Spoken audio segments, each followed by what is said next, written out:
Hello everyone. My name is Yinka Freeman. I am here logging on from San Diego, California, and I am really excited to be here with you all today. Hi Sue, hi Kim, hi Mary. Hello everyone. So today I'm going to be joined by four really awesome people that I truly have gotten to really respect throughout this past year of knowing them. And I'm really excited for this conversation as a planner because we are going to be talking all about ROIs, your return on investment. As an event planner, I understand that the importance of an event ROI, and here I am assuming that everyone logged on knows what ROI is. If you do not, an ROI stands for return on investment. It is really critical when you're talking to your stakeholders and even to your attendees about how they should invest in your event.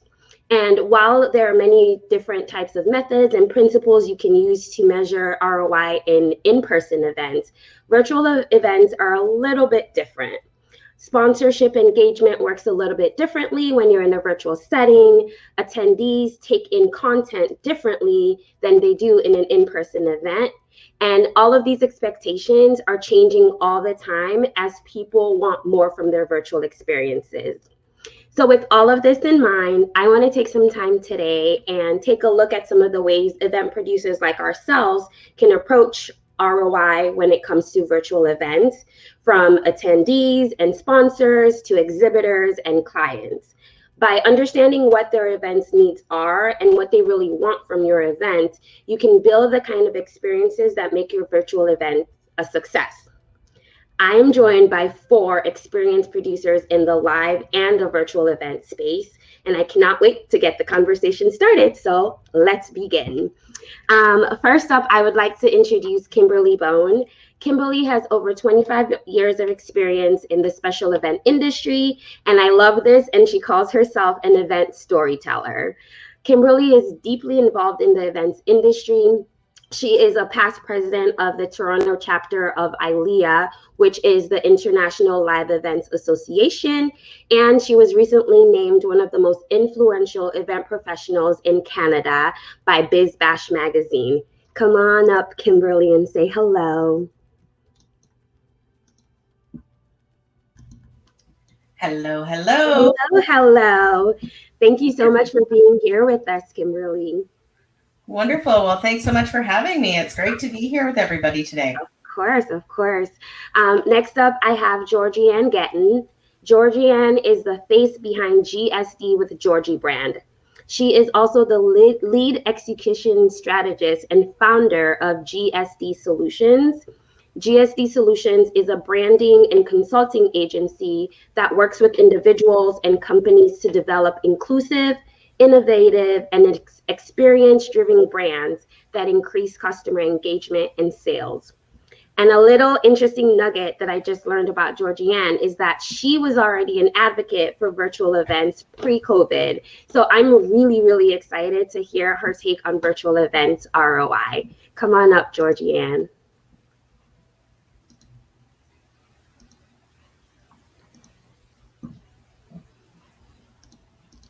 All right, while we're waiting for Georgie-Ann to come up, I'm going to intro our next. Hello. Hi, everyone. Good. How are you? Good. Excited to be here to share some insights and to talk with everyone. Yeah, Ashley says you're a trendsetter. Thank you. Sue Sutcliffe has been in the digital marketing and virtual event space since 1995. COVID literally has nothing on her. She is a virtual event planner, promoter, and hostess for the World Event Center, a fully branded virtual event venue. She is also a sought-after digital marketing speaker and trainer who has propelled thousands of marketers, salespeople, and business owners to embrace their online power. Come on up, Sue, and join us. Hello. Hey. Last but certainly not least is Jarrod Goldsmith. Gerald is a Canadian small business community builder and is the embodiment of the small business spirit. He is an archaeologist and musician by education, and he founded eSAX, the Entrepreneur Social Advantage Experience, Ottawa's largest entrepreneur networking community for small businesses. Using Remo, Jarrod has pivoted to hosting remote events for others. And a fun fact is eSAX is actually how I got introduced to Remo. So I feel like we're having a little bit of a full circle moment here. Wow. In addition, he has over 600 YouTube videos on entrepreneurship and networking for small business on the eSAX channel. He hosts the eSAX podcast series and is the founder of Sax Appeal, Canada's premier saxophone ensemble. I should have asked you to play a little ditty for us. Oh, thanks so much. You can catch us on YouTube. Pleasure to be here. Hi, Mom.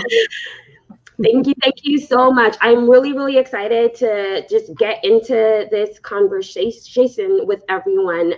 For any of the audience members, if you have a question, if you want to come up on stage and ask a question, please feel free to just throw it in the chat. I'll pull you on up with us. Or if you want, you can use the Q&A as well and put your questions in the Q&A, and we will get to that. I will make sure that we get to that. And any audience members as well, if you see a question in the Q&A that you really want answered, please know that you can vote on it. All you have to do is click on the vote, and it'll come right up, and it'll notify me. So let's get started here with my list of questions. So my first question is, what is event ROI? What is worth measuring? And why should you measure anything from your event? Well, maybe I'll start if that's all right. So, as a storyteller, I believe whether it's a live event, a virtual event, any kind of event, it has to have a purpose. Events are expensive, and you can't just throw an event without having something people to walk away with, whether it's connection, whether it's understanding of your brand, whether it's a deeper appreciation for something. You need to understand what that core purpose is, and then everything builds around that. So I think ROI begins with what's your core purpose and understanding that in detail, and then constructing the whole event to deliver that core purpose to your attendees. And that's the only way that you're going to ensure that you get return on that investment. Yeah, thank you so much, Kimberly. I would like to jump in and add on to what you just said, because a lot of folks, they just assume, I want to grow my list. Like that's just that's the least of it. You could get emails almost anywhere. You could buy them online. You could do so many things to get emails. But I think for events, especially virtual events, the engagement is like the key element of ROI. What comes after this? So like Kimberly said, you have to start with, what do you want to achieve? And then what comes after? So you have to think about the before, the during, and then the after when you're doing these virtual events or in-person events, just events overall, because that after part is what's gonna make sure that the longevity stays there. The before is making sure that you're prepared, you have an idea, this is your goal, this is your hope. During, you're setting up the stage for people to actually take these actions. And then the after is like, okay, they've taken these actions, now what next? Are they going to come back? Are they going to tell a friend? Are they going to spend some money, purchase something, evangelize about our brand? And that's the key element right there. What engagement and what post-event results are you looking for? And that will then, that's the return, right? That's the return on your initial investment that you made in the beginning. It's also really important to remember that your attendees are probably looking for different types of ROI. If you have sponsors, they're looking for something different than an attendee or a booth participant. Let's say somebody who might have purchased a booth. How can you bring value to them? These are all questions that you need to ask and provide to them in order for them to get involved with your event. I couldn't agree more. Building on that, I think life is better in teams. So as soon as we decide on what the purpose of an event is, I think we need to decide who needs to be on the bus and what do they need and how does it, and build all that, build the KPIs, key performance indicators into the plan. And by doing that, we can measure it, and that kind of guarantees a repeat gig, right? And continued success, rather than just being a one-hit wonder, which I think is, Georgie-Ann spoke to, and I think that's just critical. Well, and I think, Sue, what you were saying about the team, in that knowing that everybody's on the same page, everybody's working towards the same end result. And yes, absolutely, each stakeholder might have a different individual return on investment that they're looking for, but I think all of it has to be aligned for it to be successful. Indeed. Great, thank you. You actually hit a little bit on what my next question was going to be. So if anyone wants to expand on this, please do. What does virtual event ROI mean for different stakeholders? What does it mean for your attendees, your exhibitors, your speakers, your sponsor? What does it mean for you or your organization?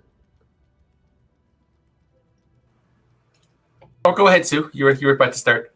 Oh, I was just going to say, it really depends on the type of event you're running, right? And the purpose. So, if we're doing a fundraiser, then we want to raise gads of cash. And I think people are happy to give up their wallet if we provide them with fun and entertainment. So I think that's one thing that you could measure. But really, I think it depends on the type of event. Sometimes it's just a case of getting conversations with the right people.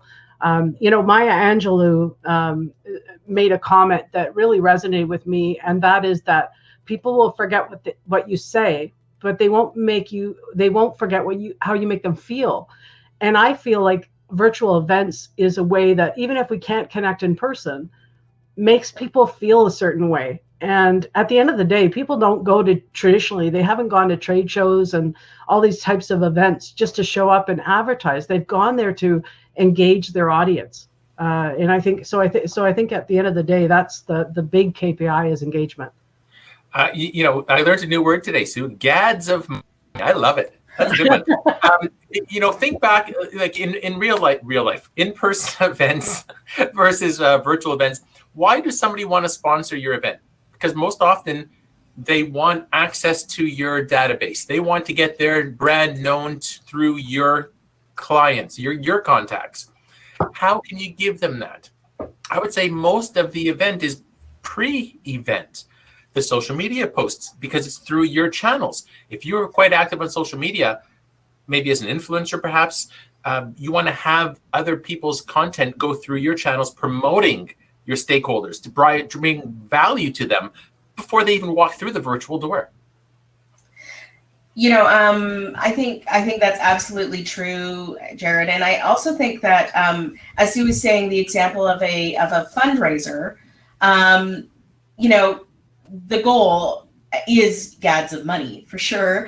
But I think the deeper goal, leaning towards what Georgie-Ann said, is creating connection between the attendees and the cause, and having them, not just pull out their wallet this time, but come next year and bring more people to pull out their wallets, and create that bond with whether it's the brand of the fundraiser, like the charity, and the cause of the charity, or whether it's for stakeholders, for sponsors, being seen, giving in that way is a really important thing these days. So that it's not about necessarily generating revenue for them. It's about generating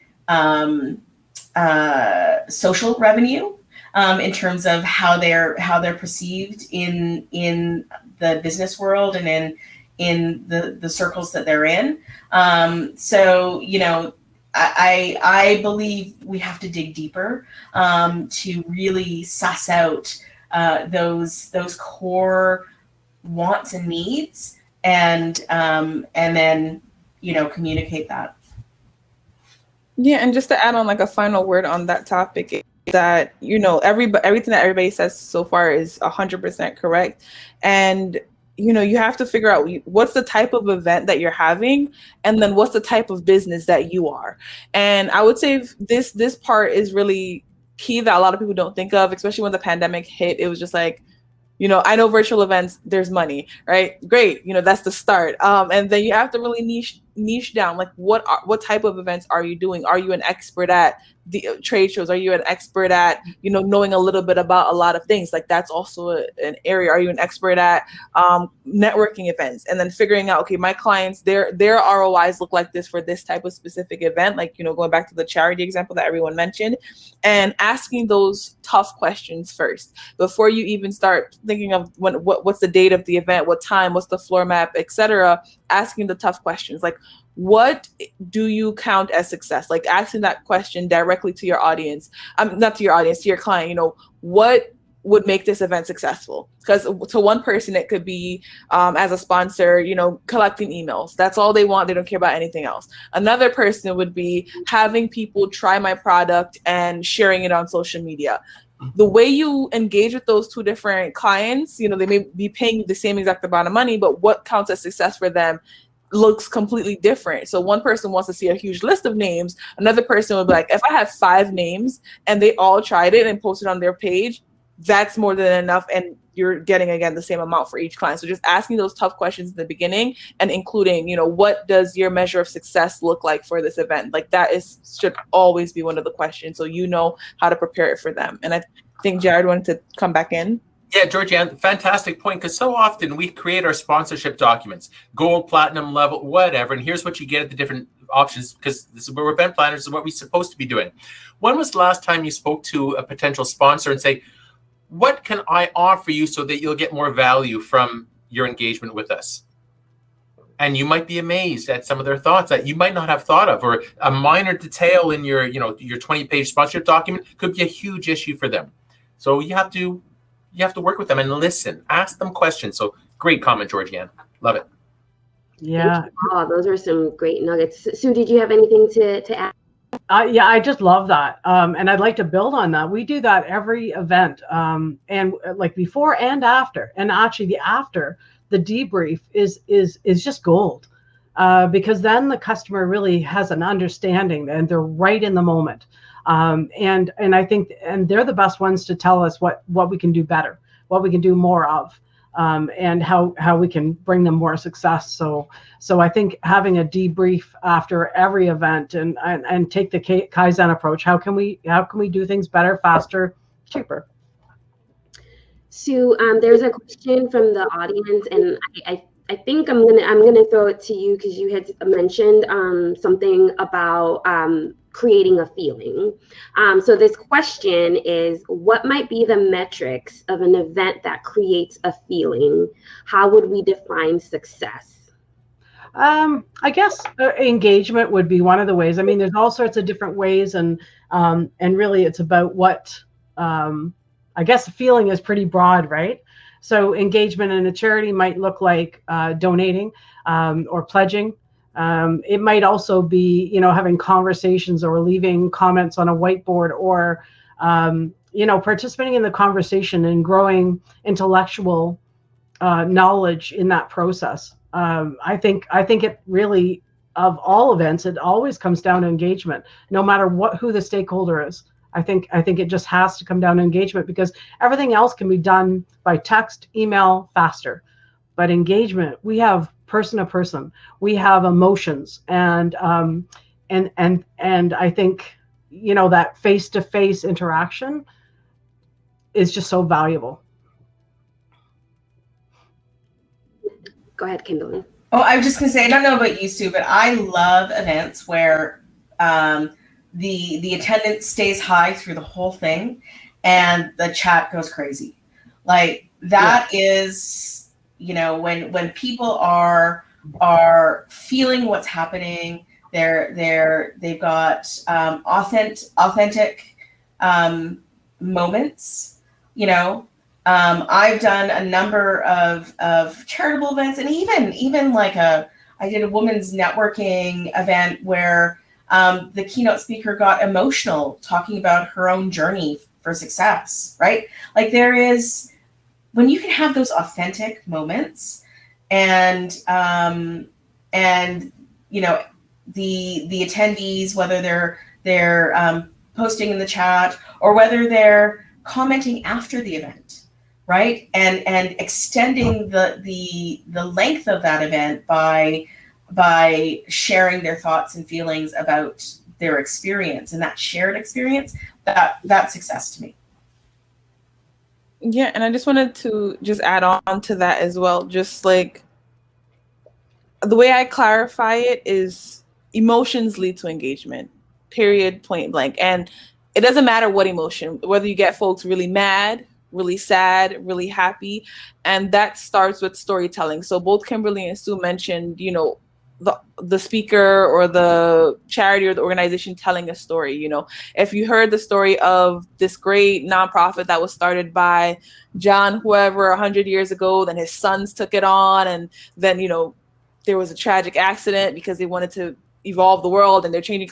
You feel that you're like, I'm going to donate. I want you go off in the comments, you go off in the chat, because it's like, wow, like that's a person. You feel that journey, that pain, that happiness, that sadness. And, you know, I think that is what really makes you say, wow, I'm going to come back again. I want to feel those feelings, and those are the emotions. So figuring out what emotions you want to pull from the audience, even, you know, beforehand. So sometimes depending on the client that we're working with, we'll have this like storytelling, storyboarding session with them to figure out, okay, how are you going to tell this story? Like we have to, you know, it might seem like a little of too much planning, but you want to, because at the end of the day, it's still business, you know, but it's authentic storytelling. It's focusing on the emotion that you want most heightened, and then pulling that out of the audience in an authentic, natural, organic way, versus like, hey, I'm going to pay you to feel sad. I'm going to pay you to feel upset, or, you know, to feel happy. It's just like, wow, like that story touched me so deeply. Like I'm going to take action in this way. I'm just going to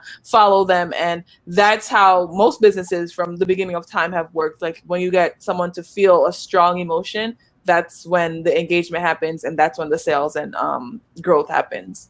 It's easy to talk about gads of emotion, but I'm going to start saying that for a long time now. Thank you, Sue. You changed my life. But how do you give this emotion to people? How do you create an atmosphere?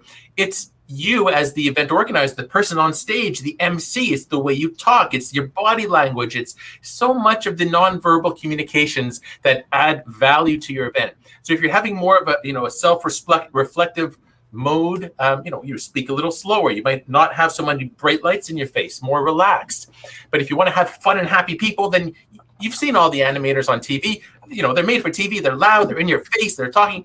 Okay, well, there's a place for all that, but it's speaking to what your event is trying to accomplish, and having people do it.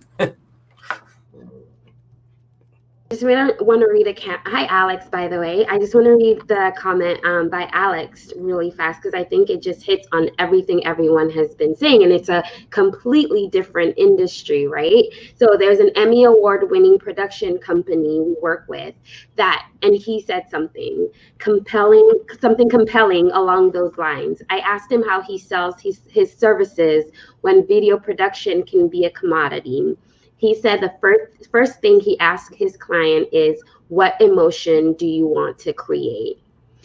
I think a lot of people forget that you really can create an emotion as you are building out an event. It's not just something fun to go to, but you really can tap into the psychology of people and how they can do really whatever it is you want them to do, whether it's dance or donate, whatever it is. So thank you, Alex, for that comment. Does anyone have anything to add? Intentional event design. Yes, exactly. Actually, I have a thought. Because I'm all into networking, I came across a guy years ago who was a coach, and he said, okay, how many of you are looking for a tennis player in a room of 40 people? Like one person raised their hand. says, okay, he has a client who is a tennis instructor. He says he's worked with them. He says, okay, well, let's word the way you promote yourself a little differently. You take kids, you tire them out, and you give them back to your parents. Then he said, how many of you are looking for a place to get your kids run around and get all their energy out for about 2 hours? Half the room raised their hand. So it's not, yes, you're a tennis instructor, but if you say, I'm a tennis instructor, I'm a video producer, it's what's the feeling, the end goal that you want to have people remember you by? Because there's a lot of people out there who do the same thing. You have to stand out and show that experience and why you're the best for that perspective. Good, Kim. Yeah.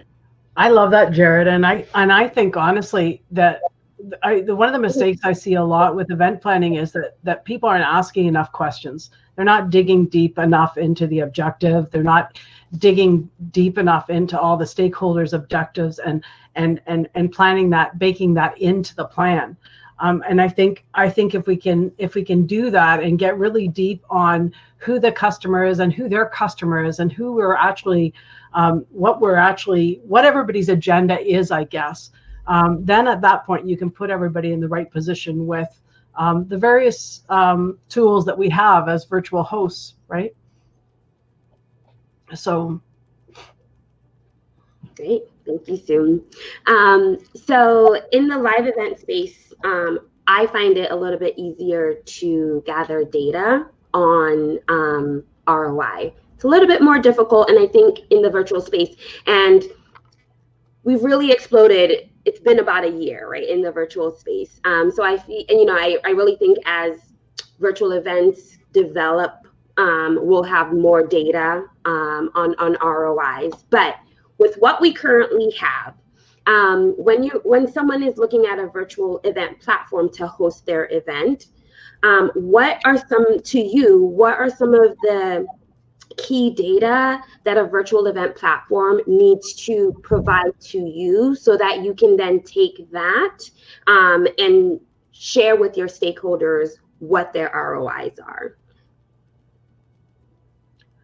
Well, I'll speak to that as far as Remo goes. I love the fact that Remo allows us to actually put a banner up and pop-up offer for sponsors.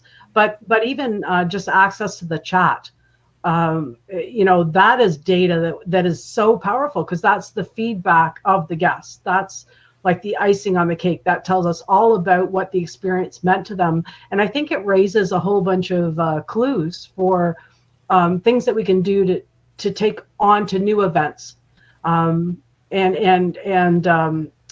basically do it better next time.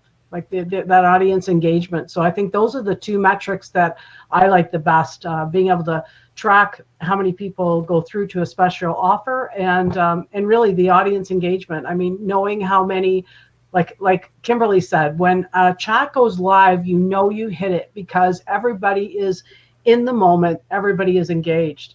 Yeah. So I think that's the key there in my mind. That's the number one stat there. I really like length of stay. So, the fact that somebody logged in and stayed the entire event or how many people, that shows you engagement. That shows you who's on the bus, who's leaned in and appreciated what you had to offer. And then it's the post engagement analytics. So, it's important to share those hashtags and share those link points so that you can see how the event extends beyond. But I really like the length of stay. I think that's gold as well. Yeah, and just, definitely the tools that have been mentioned so far, the chat, length of stay, who's clicking on what banners. And there's another one that certain platforms are doing that it's not on a lot, but it shows like who connected with who. I forgot, I use this tool. Every day there's so many platforms coming. I forgot the name of the platform, but it showed you who connected with who. I think it also does it on Hopin, if I'm not wrong, like who, messaged each other or, exchange contacts. And Hover, Hover is the platform. And so that allows you to really see, okay, what happens next? And in a slightly creepy way, you could kind of, depending on the client or what the goal is, you could say, okay, that person connected with that person on LinkedIn. And then in 3 months from now, you see, okay, they're doing a podcast together. They're doing some type of partnerships, and you know where the source was. And so we know this happens in a lot in affiliate programs. And that's, that I think is one of the really special things. So that affiliate traction. Yinka mentioned earlier that she got introduced to Remo by Jarrod at eSAX, right? In a couple months or, a couple years, that source connection might be forgotten. But if you could then go back to the data and see, okay, wow, like, this transaction has gone on to happen because of that initial connection that I made through this virtual event. And then you could sell that. You could go back and sell that. People have talked about, these two people met at or event and then they got married. For example, dating platforms. Like, this is what they want to sell. Like, if you're using that type of, if that's your client, this information is gold to them. Like, who connected after the event, I think is really one of the features that more and more platforms should include. And I know, slowly different platforms are including it. I don't know how you track it. I don't know the code, the back end, but I think that is a really important thing to track so you can know the source of that initial spark and that first connection. Yeah. And I would also add after event surveys. So being able to find out, like, after the event's over, asking them point blank what they liked, what they recommend, did they buy another ticket? And maybe that's another KPI. How many tickets did we sell to the next event? If we could measure that really speaks to success, I think, on a whole bunch of different levels. I love the idea of surveys, but at the end of the day, people don't often take time to do it. That's why another way to engage your stakeholders and sponsors and people who are looking for ROIs, ask them if they'd be so kind to offer a door prize of sorts that you could provide to people who fill out a survey. Again, people like to be rewarded for stuff. And the content that you receive from the surveys, like you said, Sue, and what did you like? What didn't you like? How can we make it better? What, would you come back again? Would you sell your friends? Like, that's great content. Hearing it directly from the attendees, who's the market. Okay. Sue, you hit on KPIs, so I want to move in that direction. Let's talk about KPIs a little bit. KPIs, key performance indicators. How do you identify what your KPIs are as an organization or an event producer? And how do you use that data when it comes to analyzing your ROI for your events? That's a great question. When I'm planning an event, I go deep into objectives. What everybody's objectives are. And then I try to build in a win-win plan. And that win-win plan includes KPIs, things that we can measure, because we know that what we measure will grow. So some of the things that we measure is the amount of chat activity, the amount of attendees, the amount of people that posted a selfie with a hashtag.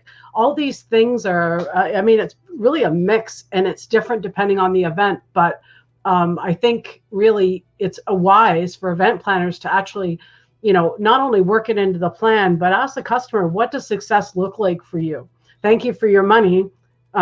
What does success look like for you? What do you find valuable? And then figure out how to measure that. And that's what you have to report back on, because then the next time you say, hey, I've got this event you might want to be involved in, it's like, there's no question. Delivering, like Jarrod said, it's all about creating win-wins, because if you can create that win-win and track those KPIs, then there is no question. It removes sales from the thing. You just create win-wins and invite the right people to the table. So that's my thought on KPIs. I feel like we've kind of come in that it all stems from the core purpose and the core meaning of the event, the message that you're trying to communicate. And then, to develop those KPIs, you need to be looking at them through the lens of that, right? Because, it's in some ways counterproductive to have those be separate from being driven by your core message. Right. I think And sometimes people say, oh, I want to say this, but I want to get 10,000 followers. Well, do those two things align, right? Is your core message and the purpose that you're doing this and the thing that you want people to walk away with going to translate to this, to that particular objective, or can we do a second event that will hit that objective while we take care of this first objective? So I just think that it's important to look at everything through the lens of the core objective, and because sometimes wants and wishes don't align with that, and you become too fragmented in your focus for the event. I think a lot of people get carried away with an event. I mean, there is so much potential, especially with digital.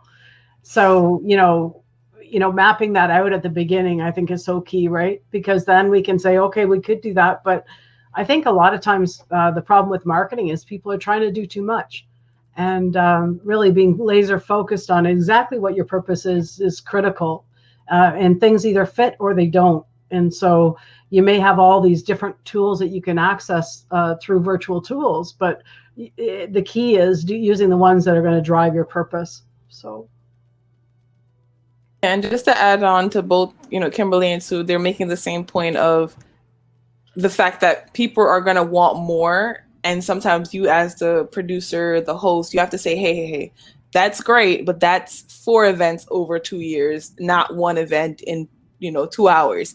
And so what I've seen is that a lot of folks don't understand how the internet, how anything works, like just how things work, whether it's the internet, whether it's in person. They'll say, hey, can you make that button purple instead of red on that platform? And it's like, no, why not? It's just a change of a color. It doesn't work that way. You need a custom plan. In order for that custom plan, that's $20,000 more. Would you like $20,000 for a red button? And then you can have to prioritize. So, with that, when you get that initial intake and they say, okay, these are all the things that we want to have at the event, all these pinwheels and flying things, you have to narrow down, okay, what is essential, right? This is what could happen for this first event. And then you have to leave the breadcrumbs for the following events and for the following programs. And you can upsell this as the host and say, hey, one event is not going to cut it. If you really, really, really want these results, one event is not going to cut it. We have to spread it over this amount of time, and just try your best to explain why, showing this is why, and I have a bad habit of, I like to over-explain. That's just my nature. And I had to kind of learn how to kind of cut it back and say, this is why I'm recommending this. And it's because I have X amount of years in this industry. I just know what I'm talking about. Here's a smaller version of the explanation, because sometimes going into it too much, they might think there's like a loophole. It's like, if you want a loophole, then you're not going to get the quality. If you want cheap and fast, you're not going to get high impact, high quality, long lasting. So I can give you cheap and fast and with all these bells and whistles, but this result won't happen. So you have to really just narrow it back in. And like that's a few comments ago, it said, somebody said, I'm not selling just this event. I'm selling human connection. I'm selling engagement. I'm selling increase sales. Like, that's what I'm selling. So if you want cheap and fast and funky and all sorts of mess, that's just not even me. Like, work with somebody else at this point. So really narrowing it down and getting kind of strict and niche in that way with yourself as well as your clients. I have a question from the audience from Mary. Does anyone have a template for KPIs?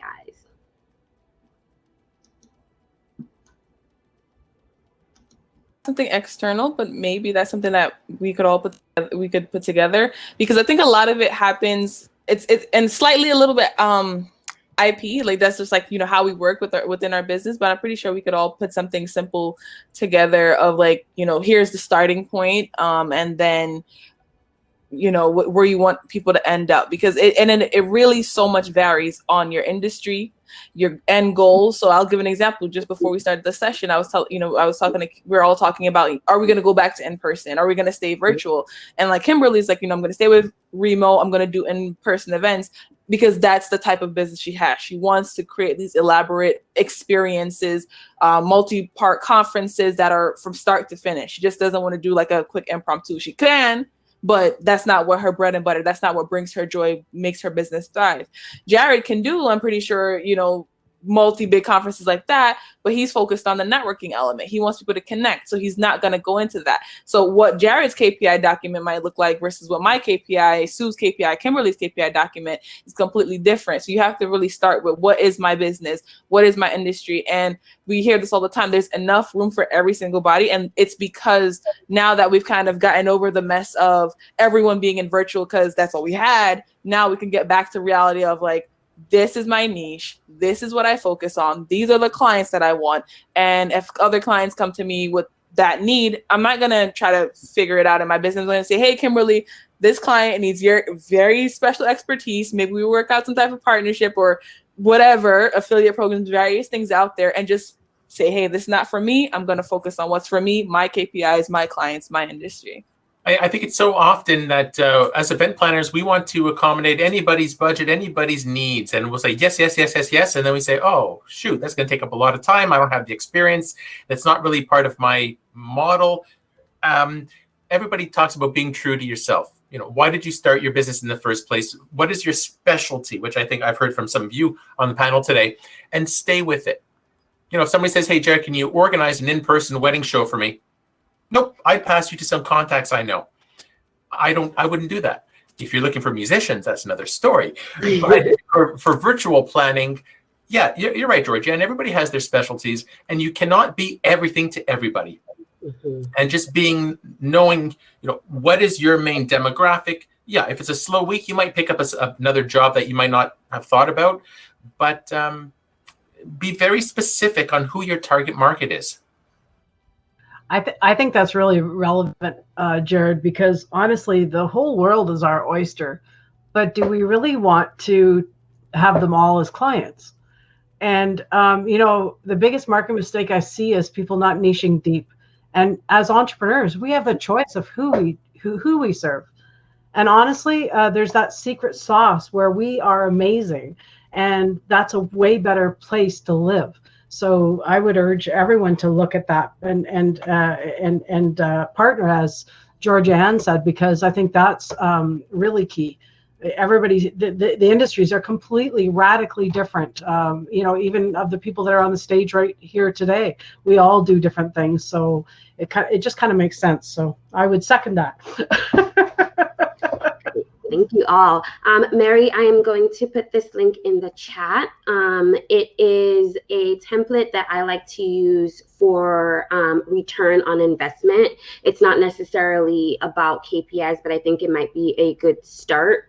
You can download that template and use it however you would like to use it. It's great. I really enjoy it. For everyone else as well, it's in the chat.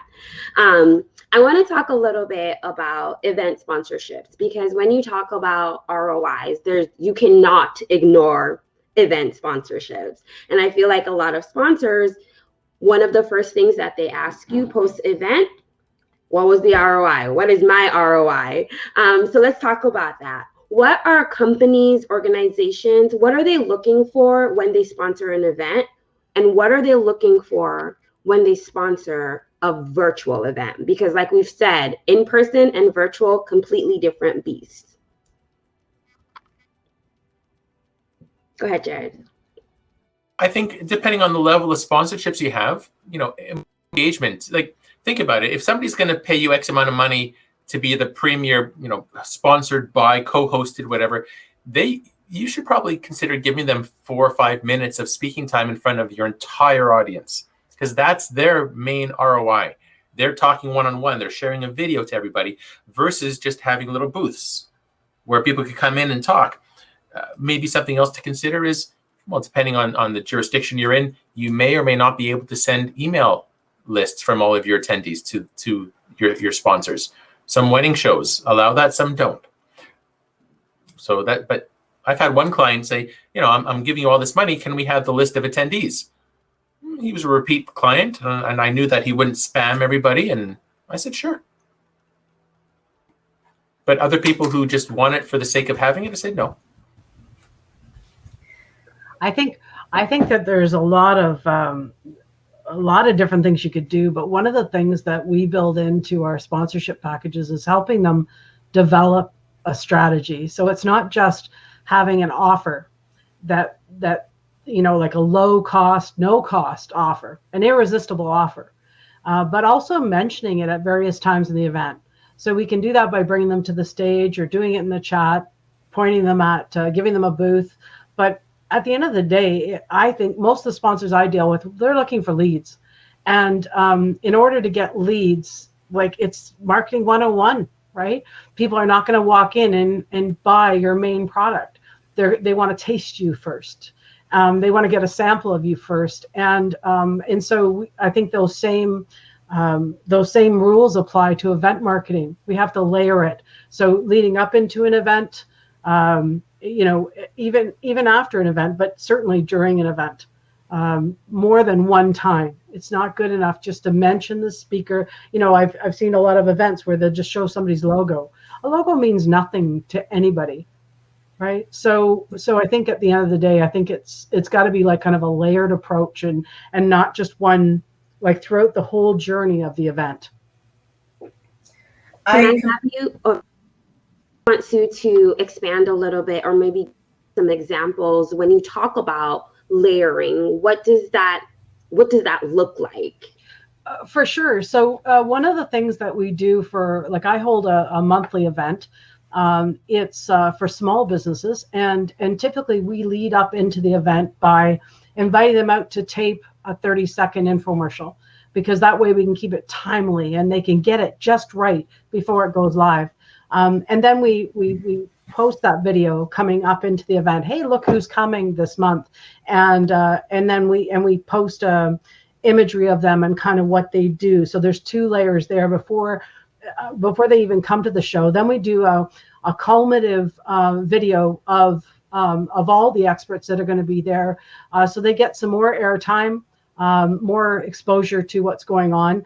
When the event time comes, of course, they get their video, they get a table with it named after them so they can talk to people. We encourage them in the video to mention that special offer. So don't just come to my table and enter so you could win this.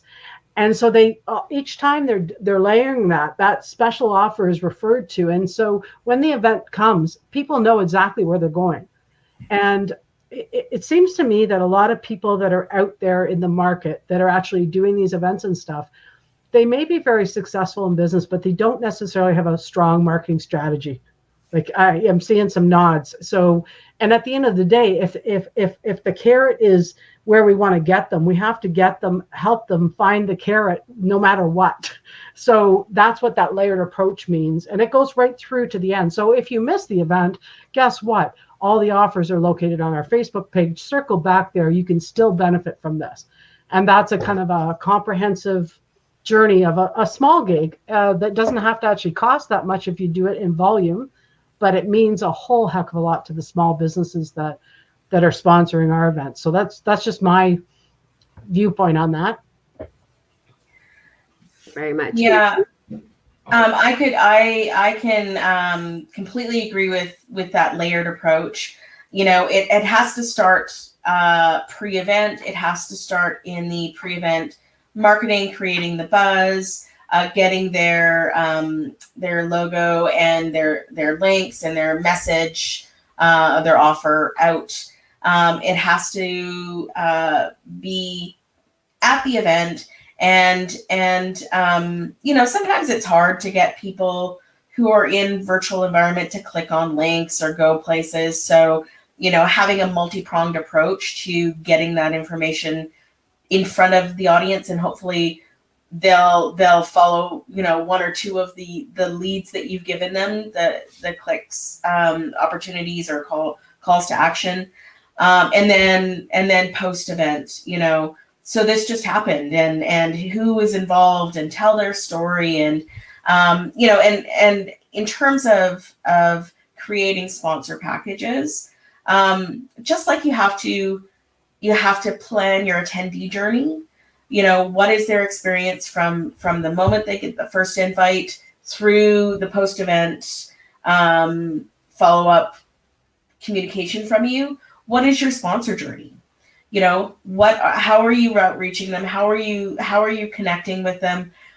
How do they have the ability to customize their experience within your event? And how do you monetize that so that they see value in their investment of time, energy, resources, and money? You know, because it all takes that. And the other thing is, you know, we have a lot of rules and regulations around privacy and sharing people's information. So, you know, from the very front end, you have to have an opt-in for people to be willing to share their information with sponsors. And you know, but if they don't want to share their information with sponsors, then, you know, how can you get around that? How do you, as the event organizer, share your sponsor information with your attendees, right? Then it becomes that reverse approach where you're sharing on behalf of your sponsors. You're doing a post-event document or a sponsor profile, or sending out a call to action post-event that your attendees can then choose to engage with and have a direct connection with your sponsor if they so wish. But at least that sponsor got out in front of them. So I think it's really understanding what the sponsor needs are, and then curating opportunities. You know, can they have a lounge? Can they sponsor a piece of, you know, a networking hour or an activity?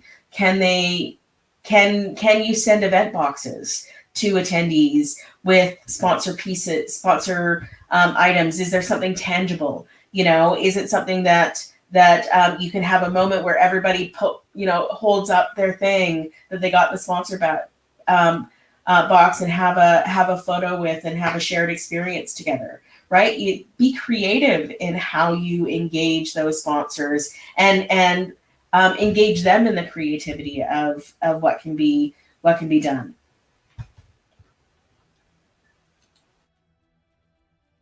All right, so we are nearing our time, which just seems like it went by so fast, but I really want to hit a couple of more questions before we end. And this one, I feel like, was such a big question, and it's still a huge question today when it comes to building sponsorship packages in the virtual space.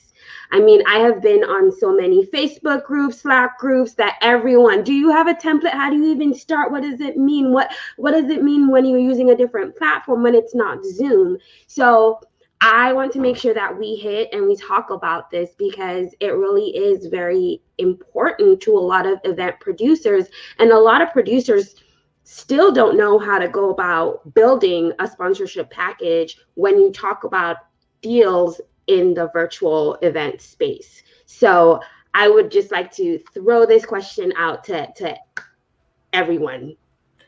I think you can have an idea on what you're offering people, but whatever platform you're using, you need to show them, walk them through it, give them a dry run to show, here's where you promote these sponsors. It doesn't have to be a sponsor booth. It could be, you know, your agenda or collecting money, donations. You have to show them because people, for the most part, cannot visualize what you mean by a virtual booth. They just can't because it's not in our nature. So whatever platform you use, Remo's my main choice, but you have to show them and walk them through. I think walking them through, I think telling your story as far as an event is important too. Being able to say that clearly and succinctly, because people are time challenged, right? So I think really clearly you have to be able to succinctly describe what it is that you're creating and then walk them through what the journey looks like. Who's going to be there? What's the space look like? What am I in it? What can I offer you? And how could this pay off? Like, how am I going to, what does success look like? And how am I going to prove it to you at the end of the day? Like, you know, what are you going to get as a result of this? And basically, you know, the call to action, you know, like, let's talk, let's have a conversation about, and I think that call to action also has to be a bit flexible because honestly, if I wrap up a package and I hand it to you, if you don't like one thing of it, then it might not be for you. But if I say to you, here's this amazing package, but I want it to work for you. So tell me, how could we make this work better for you? I think that's the point where you do it, where you get them involved in it. And then maybe they say, this feature that you're giving me is not so important, but I really like this piece. And they know their business better than we will ever know. So honestly, here are the options. Let's talk about a package that works for you. That's my thought. Absolutely. A sponsorship needs to be a living document. It needs to be a launching pad for conversation. It can't be the be all and end all. It has to, you have to be able to shape it to what the sponsor needs.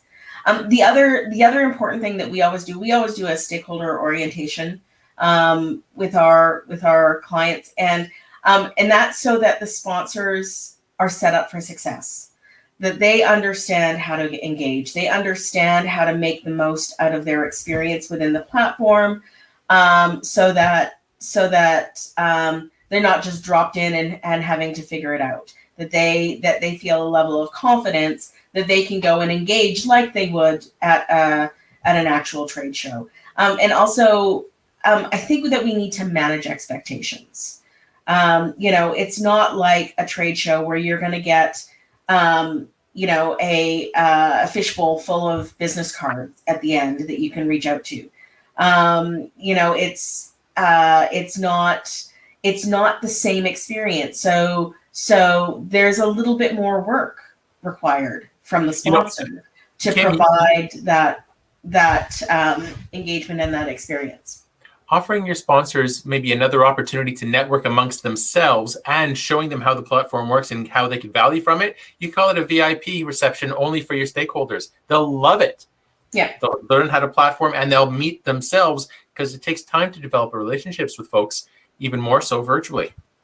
Yeah. Love that point, because we call them dress rehearsals, but really I love the positioning of that. I think if they're confident going into the event, they'll get so much more out of it. The majority of people out there, not the people on the stage here, obviously, but there's so many people out there that are technophobic. And they're embarrassed to say that because they see other people leading in this space. But I think everybody just wants us to guide them along and make them comfortable in the journey. And when showtime comes, we want them to get results. So that's part of getting them ready to reap the rewards of that and being ready to connect, like in real terms, like how many people did you actually connect with? I mean, getting another KPI could be how many private messages did you have? How many things like that can you follow up on? I mean, there's just so many KPIs we could touch on. And like Georgie-Ann says, it really depends on the people we're going after. So, and I think that's where the secret sauce is actually getting inside the person's head and designing something perfectly for what they're trying to accomplish and bringing in the right stakeholders. Great. Thank you. I want to be respectful of everyone's time. But before we leave, I have one more question, because this is an important question in the way that the event industry is moving forward. But new buzzword, right? Hybrid events. Everybody's talking about hybrid events. How can we not talk about it at this moment? So as the event industry moves into a more of a hybrid model, how do event producers handling maximizing their ROIs? I feel like that's a loaded question to end. I'll jump in to start. I think hybrid is like a funky place, right? Because if we really think about it, we've been trying. Hybrid has not been solved yet, because before pandemic, people would throw up, a camera and then like stream the event and call it, oh, it's hybrid. Here, you can watch it on the camera, but it's like in the fourth row behind some guy's head. You can't really see it. No one cared about the virtual experience being high quality, high impact, right? And that's why, there's a bad taste in people. There was, before the pandemic, a bad taste in people's mouth when it came to virtual events, because it's like, you're just gonna have a camera in the room somewhere and like I'm not engaging. I'm not commenting. People are asking questions. My questions aren't being answered. And so what happened, it was just like this like ugly stepchild was like, finally got their seat at the table. Cinderella, the fairy came along, they became Cinderella for the night. And it's like, now it's like at the forefront, like how can we make and actually show some love and support to virtual events? And then virtual events came in priority. And then, in-person events kind of became the ugly stepchild. Like, I don't want COVID. I'm not going outside. And so now we have the opportunity to kind of set the stage of what ROI looks like for hybrid events, of what hybrid events even look like. And I think it starts with, determining it's going to look different for different industries, because, for example, a trade show hybrid event is not going to look the same as a conference hybrid event, or that could literally just be a room that's a very nice studio, and then the speakers come in and out, and then the attendees are all online, and maybe there's like some after party. That's a version of like a hybrid event. But we have to determine how our industries move into this phase, so that way we don't leave either format behind. We don't say, okay, no attendees in person, and then all the speakers in person, then only the attendees online, or we don't forget about one part of the event. Hybrid truly means bringing together the virtual, bringing together in person, and having an equal experience in both capacities. So using tools, I mentioned a platform earlier like Hover. I know Hopin is making a tool where you can message, like, the chat that's in person. They'll tell you, log into the app. Like, how you engage or ask questions is by the app. And so the people that are online are in the app. The people that are in person are in the app. So it's just like everyone gets that same kind of representation, no matter where they're participating from. And that same, they're sending packages to the people that are at home, if it's like a food or a swag, and then the people in person, come pick up the catering. So I think it really is up to us as we speak right now to set the stage of what ROI and what KPIs look like for hybrid events moving forward. Thank you, Georgie-Ann. Kim, before you answer, I want to make sure that I integrate this question into my former question. Amber asked, how can we engage both audiences equally? So absolutely, Amber, and Georgie-Ann, you're right on the nose. It can't just be taking content from a live event and dumping it onto a virtual stage.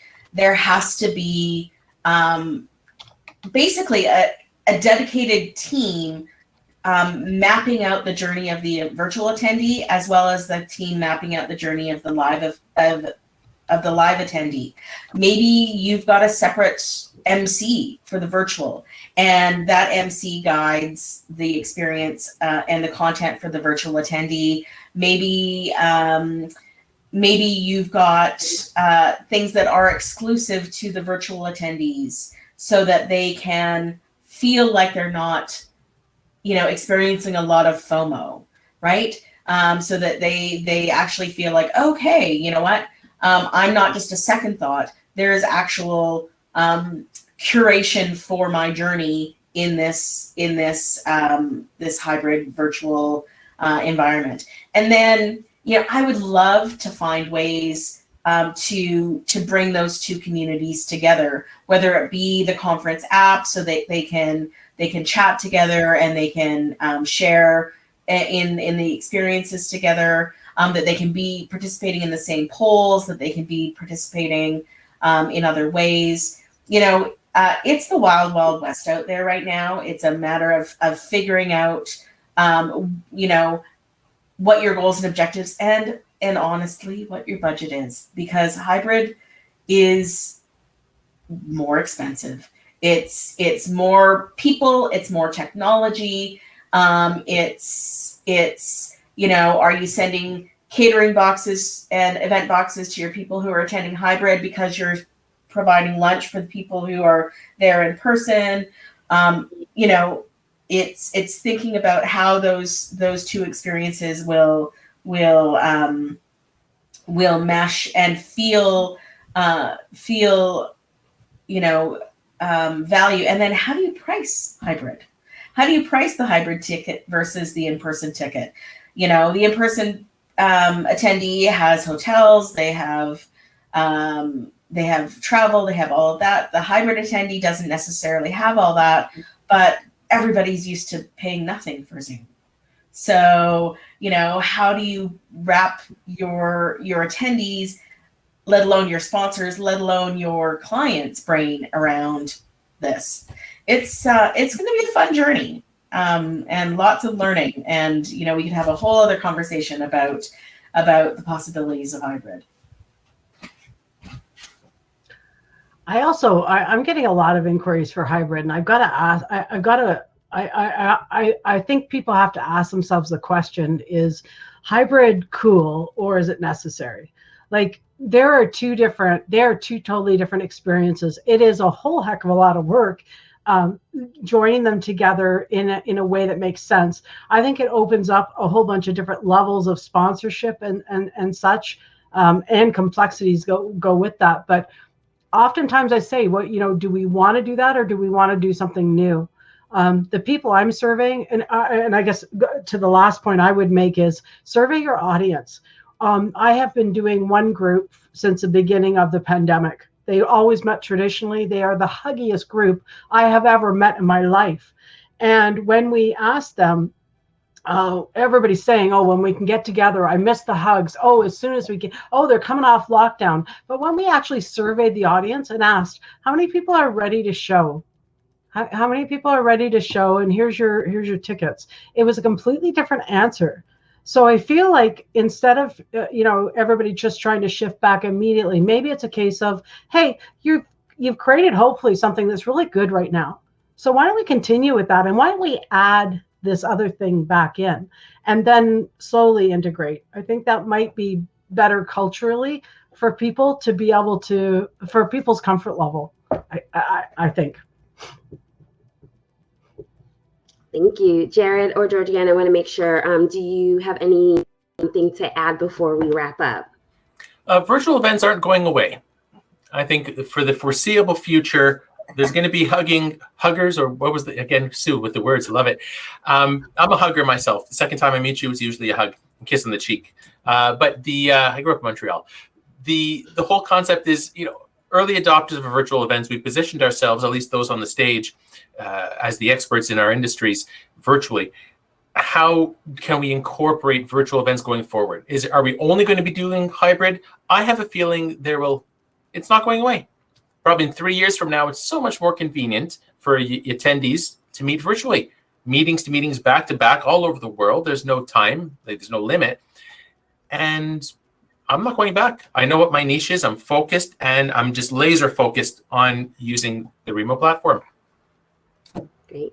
Yeah, and just like a final closing comment, I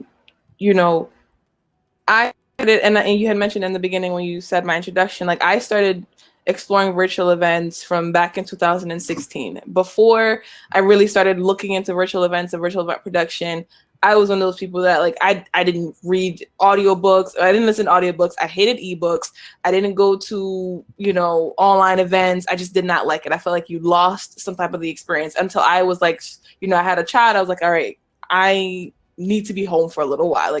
I lose this part or I figure out how to make it better. So I started studying and looking into how to make it better, going around different events, testing platforms, then discovered Remo in the summer of 2019. And then just coming up with different formulas and combinations and tools and things to say, okay, this is a way that we can make this process better, more authentic, more, feel good. Because it's not really about just the in-person or the virtual. It all comes back to what we were discussing before about the emotions and the feelings. Jarrod, he said, he wants to hug people. That's the feeling of, I see you, I appreciate you. Can we get that feeling online? Absolutely. How do we do it? That takes time to figure out per your audience, per your people, whatever you're doing. And so it's just really up to us as we are right now to say, I'm going to be really intentional about bringing people closer, no matter if they're between screens or if they're, 6 feet apart or if they're holding hands right next to each other, and just making and building out what that looks like. Virtual was here way before. It's, grown tremendously last year. It's not going away. In person is not going away. So we just have to figure out how to make these industries work for our respective audiences, ourselves, and our clients. Great, thank you. Well, thank you all so very much. We have about 8 minutes before it ends. So I do want to take us back to the hotel lobby area. The panelists will be there. If you have any burning questions or you want to meet up with them one-on-one, we'll be there for just a little bit. Yes, Justin, it was great. I want to end with Noemi, curation and intention. And I feel like everyone spoke to that. And maybe we should change it to return on intention. ROI.